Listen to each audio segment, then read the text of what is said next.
Today we're at the back of the Airstream, and I'm going to do a job that I've been putting off for a while, and it's really not a big deal, so I should have done this by now, and that's reconditioning these tail lights. They work pretty well. These are all original lights down here. As far as I know, this is what came with the trailer, but I have had the odd issue, and usually it's a bulb that looks like it's burnt out and is acting like it's burnt out, and you give it the old Fonzie there, and it turns back on. So when I've had the covers off, I can tell they're a little rusty inside, and that causes two problems. One is you get a bad connection, and the bulbs don't light up. The other issue is the reflector is a little bit rusty and crusty, so it's absorbing light instead of reflecting it out the back. So what we're going to do is take these all apart, de-rust the buckets. I think I'm going to replace all of the sockets on the outer two, so that they're 1157 bulbs. The other thing I'll do while it's apart is polish these lenses. So let's take these apart and see what we're dealing with.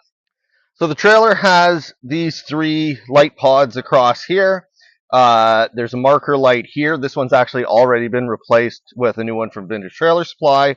These ones aren't actually available, so I can't buy new ones. This one is just a tail light. This is a backup light, and this is your brake light and tail light.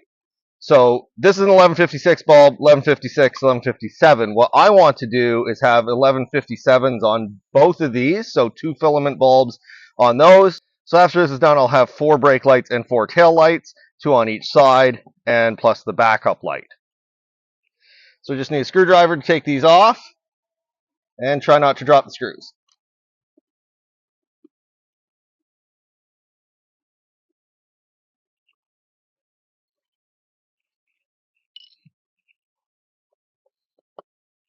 One thing about these screws is they're stainless, so I'm putting them in a magnetic parts dish, but I could put them in anything because they're non-magnetic. They won't stick to the parts dish.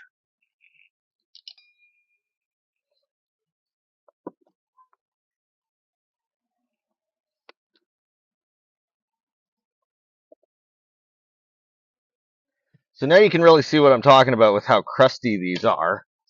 This is the back of light. Somehow this bulb still works, being as crusty as that is, but I bet you once I get that bulb out, I'll never get a bulb in there that works again.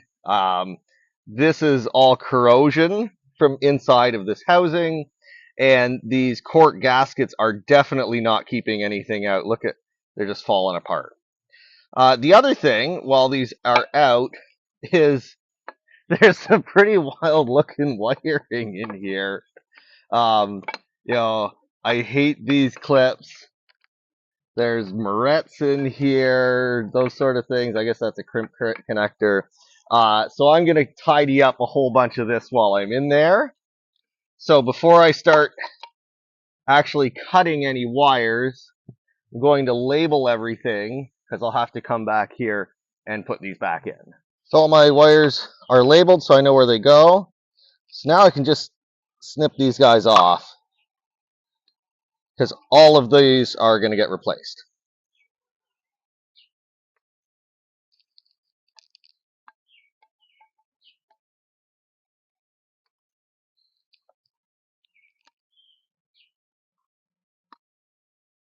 Okay, everything came apart really easily. The lenses are going to clean up, I think, really well.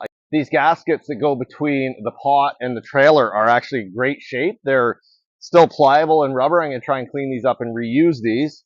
The cork ones that go between the lens and the pot are no good. Some of these are in really bad shape. Look at this. Look how rusty that is. No wonder I had trouble with that bulb.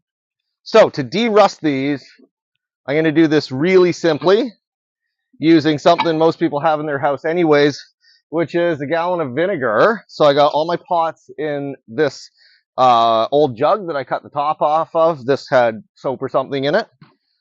When you do this, it stains whatever you put it in. So if you put this in like a nice white bucket that you want to use again, it's going to get all rusty and stained inside. So all we do is pour the vinegar on top. Now this is just regular vinegar like you could use for cooking in your kitchen.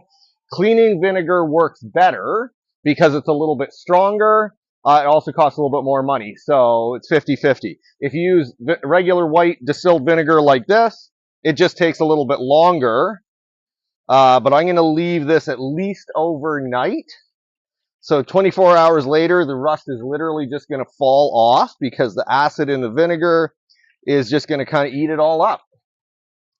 And when I'm done, I can actually reclaim this vinegar and use it for derusting something in the future. So I'll put it back in this jug and put it back in my garage for the next job. So there's our derusting cocktail of vinegar and light parts. The one trick with this is just leave it. Don't try and agitate it. Don't brush it. I'm just going to leave it sit out here outside. It does stink, so you probably want to do this outside or somewhere with windows open. I don't think the fumes are necessarily bad for you, although they could be. But this isn't the sort of thing you want to do in your kitchen. So in the meantime, I can look at some of this crazy wiring. I don't even know what something like this would be. And there's wires cut off of that. So I'm hoping I can do some cleanup in here and at least cap some of these unused wires better. Like that's not doing me any favors, whatever that is. But this is what happens when you work on really old things. Obviously, somebody else has worked in here at some point in time, and they've made what they thought were improvements, but probably weren't. So, anyways, at least it's dry in here. I'm not feeling any moisture. What is that? Oh gosh. That's a phone line. This trailer had a phone in it at some point. I guess I don't need that anymore. So our bucket of taillight pods has been soaking in the vinegar for about 24 hours at this point. And look at the bubbles coming up out of it. You can see them coming up and popping there. So that's really working. I did have to turn these over so that they would be full of vinegar. You can see that slime on the top. That's corrosion that's coming off. I'm gonna leave these a little longer and then clean them off and go on to the next step. But boy, is this ever working good. These are gonna be beautiful when they come out of here. Okay, it's now been about 48 hours. I left these in longer than I had planned, and they are looking great. All I have to do is hose those off, and I'll show that to you in a second. But first, I'll show you what I did while these were soaking, which is to clean up a bunch of the wiring on the taillights. I'm a lot happier with what I've got now than before. So this is what my wiring looks like now. So I've got a ground, tail lights, and stop and turn. This is the backup, same as over there. I eliminated a bunch of the messy wiring that was in there. And the other thing I did is I looked up on the internet what the standard for trailer wiring is. So green is right side, and over here, yellow is left side. So that's going to help me in the future. I've also got a little bit more wire here. There's some extra back in there. So if I ever have to do a roadside repair and splice a wire, I've got lots. So this will be a lot better. Plus, these will be able to plug in. Before they were hardwired, so you couldn't actually take the light out if you did have to work on it in any way. I used solder and shrink wrap. That's my preferred method of doing 12-volt wiring. But there's not necessarily a right and a wrong way. If you wanted to use all crimp connectors, that would be fine too. So since I don't want to put my fingers, even with gloves on, into this vinegar because it stinks, pull these out with a magnet. And remember, this is the same vinegar that you can eat. This is not cleaning vinegar. This is a regular white distilled vinegar. So, you know, it's not bad for the environment necessarily. I use this to kill weeds, so I'm not worried about it getting on this gravel here. It's going to kill some of this grass that's growing there anyways, which I'm fine with. Don't put it on your lawn, obviously. So I'm just going to hose these off with a strong stream of water. And you can see the rust come right off.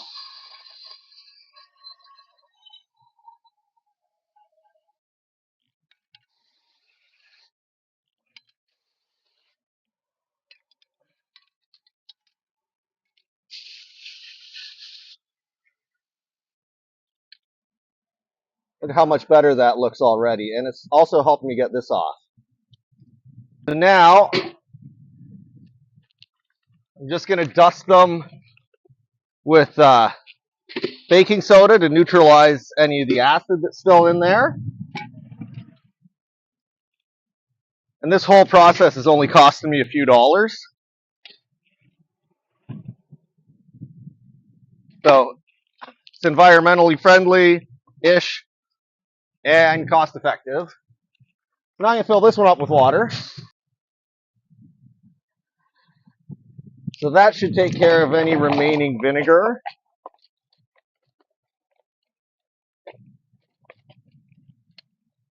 There's a couple spots that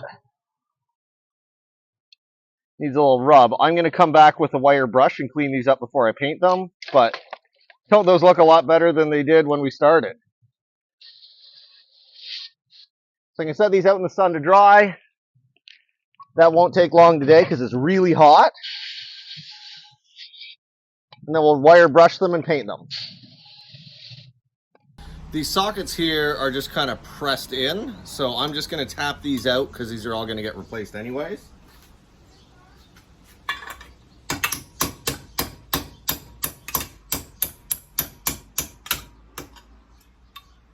Just like that.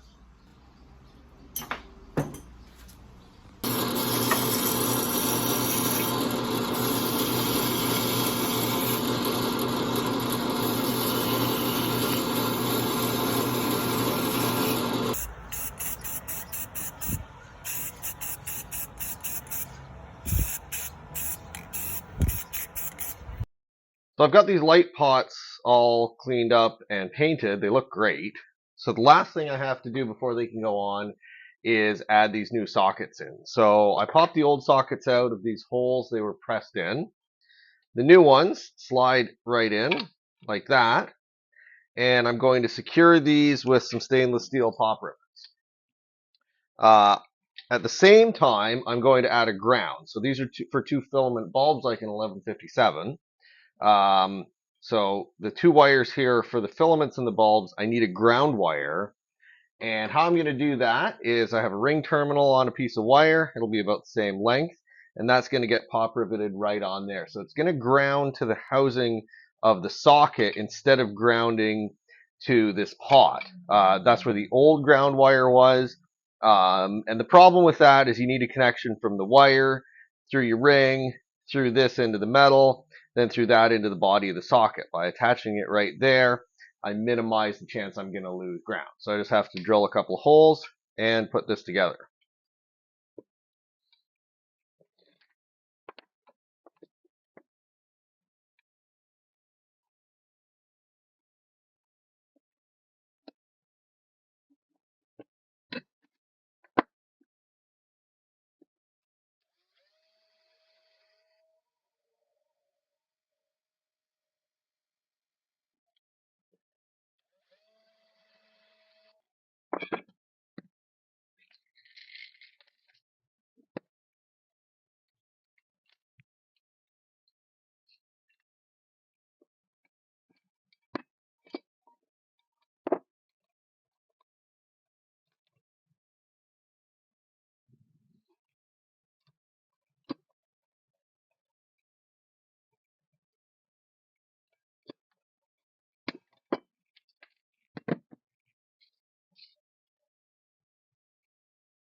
Now I'm using stainless steel rivets for this. Steel would probably be okay. Stainless steel is going to last a little bit longer and it's a little bit harsher environment at the back of the trailer. What I don't want to do is mix a lot of different metals. So I don't want to be using aluminum pop rivets on these steel housings, because that's going to introduce corrosion all by itself. So now the last thing I'm going to do is add these spade connectors. Those are the ones that are on the trailer. So when I wire something like this, I do it one of two ways. If I have two wires that have to be hooked up a certain way, I'll have them reversed so you can only plug it in the right way. In this case, I'm not worried about that because my wires are color coded. So I think of it just like you would in your house, where this would be what's in the wall and this is what you plug in to plug in your toaster or your hairdryer or whatever. I'm going to do it the same way. So this is what's on the trailer and this is going to plug into it.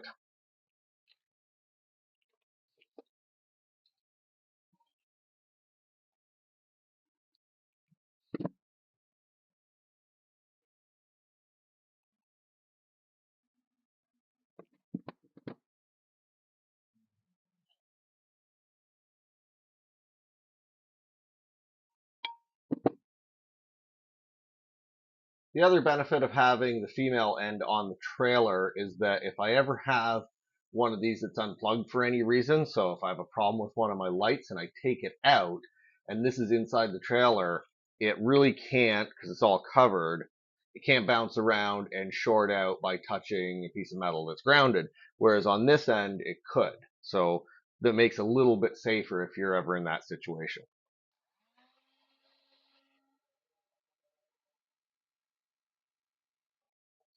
The last thing to do will be to put a new bulb in. I am sticking with incandescent bulbs because I have this whole jar of them.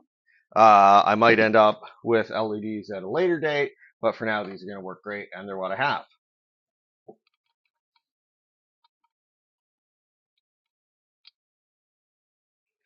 So this is all done and ready to go in the trailer. I have to do this 5 more times, and then they'll all be ready to go.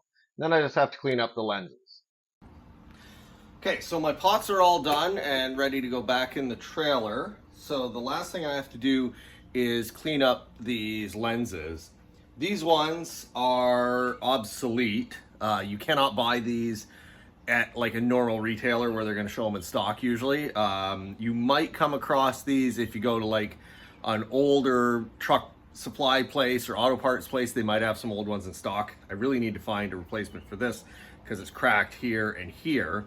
So I am on the hunt for these, but in the meantime, I'm going to clean these up as best I can. And all I'm going to use is some scratch remover. This is one that's clear coat safe. So if you put it on clear coat on a nice car, you can use it on this plastic, and honestly, I can't damage them much more than they already are. So this just takes a little bit of elbow grease. I have a microfiber cloth here. So give it a little squirt, not very much. You don't need a lot of this. And just move it around. This is probably too much. You'd be really surprised how good these come up with just a little bit of polishing. So normally I don't like circles. I'm normally a go in one direction kind of polish guy, but this is a circular lens, so I'm okay with that. And in these areas here, as much as I can. I may have to come back with a toothbrush or something and give this a little bit more.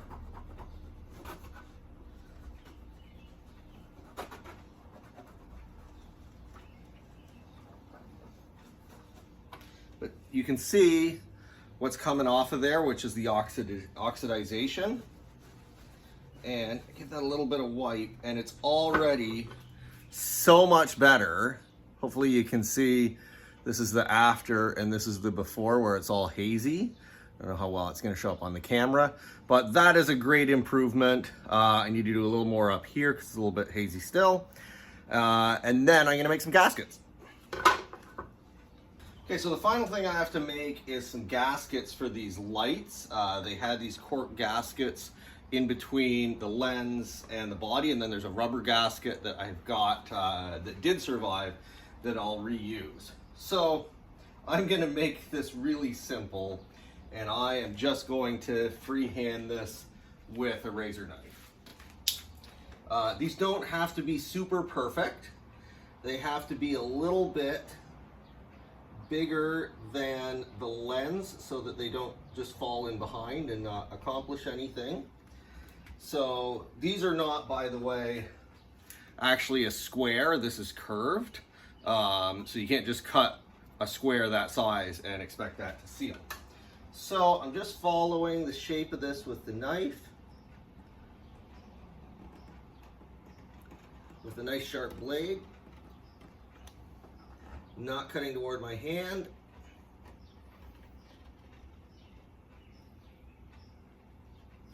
That, and one more side.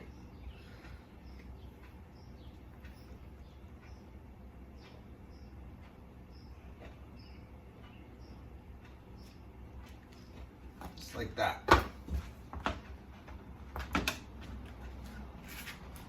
So that one looks pretty darn good. And this sits back inside of a housing, so you're not really going to see that edge anyways. So now I sort of have to cut out just that circle, which is a little bit bigger than the lid of this jar. So I'm going to use that as a template.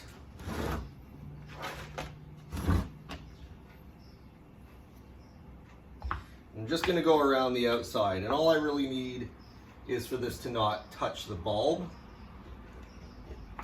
So I'm going maybe a 1/4 inch bigger than this lid.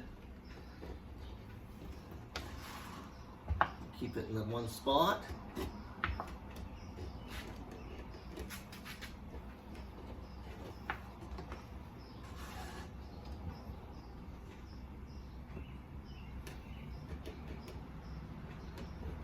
Ta-da! And there's my first gasket. Pull that a little bit off. So I'm gonna make 5 more of those, then I'm ready to put these on the trailer. Okay, I've got my lights all rebuilt and I'm ready to put them back on the trailer. So the first thing I'm gonna do is plug in all the cans and make sure the lights do what they're supposed to do. The truck's in front of the trailer, it's plugged in so I can turn all the lights on. I've changed wiring and I've got new parts, so I gotta make sure everything works like it's supposed to before I put all the screws in and all the lenses on.